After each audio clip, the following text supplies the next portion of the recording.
चला तर मग लवकर आपण दही कढी बनवायला सुरुवात करू। इथे मी घेतलेले आहे 1.25 कप बेसनचं पीठ, अर्धा वाटी दही घेतलेले आहे, आलं लसूण मिरचीची पेस्ट, कढीपत्ता आणि कोथिंबीर चिरलेली घेतलेली आहे। आता पहिल्याप्रथम आपल्याला इथे बॅटर बनवून घ्यायचं आहे दही आणि बेसन पिठाचं।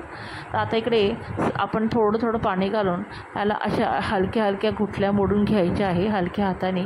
ह्यात मी यावेळी कोथिंबीरही ॲड करून घेतलेली आहे, तुम्ही नंतरही घालू शकता।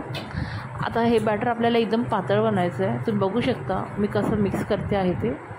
आता आपल्याला जेव्हा पण ही कढी बनवायची आहे तर आपण स्टीलचं टोप घेणार आहे, जर्मन किंवा ॲल्युमिनियमची भांडी वापरू नका कढी बनवण्यासाठी।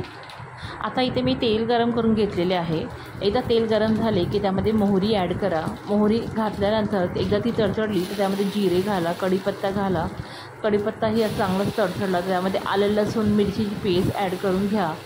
एकदा ती चांगलीशी भाजून घ्या। त्याच्यामध्ये आता हिंगही घाला। हिंग एकदा घातल्यावर त्याला असं चांगलं तेलामध्ये परतून घ्या। तुम्ही बघू शकता इथे 1 मिनटं मी असं परतलं आहे। त्यानंतर ह्याच्यामध्ये जी कढीची बॅटर आहे ते तुम्ही आता यावेळी ॲड करू शकता।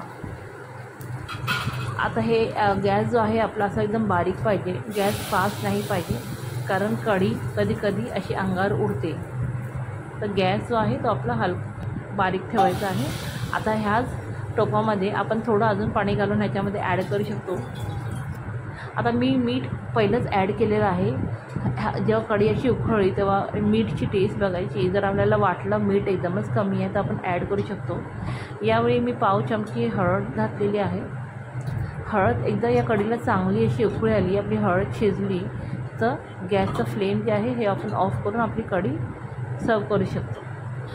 ॲडिशनली मी कधी कधी ह्याच्यामध्ये थोडी खारी बुंदी घालते किंवा तुम्ही भजीही बनवून ह्यात ॲड करू शकता। जर तुम्हाला माझी ही रेसिपी आवडली असेल तर नक्की लाईक शेअर कॉमेंट करा आणि माझ्या चॅनलला सबस्क्राईब करायला विसरू नका। धन्यवाद।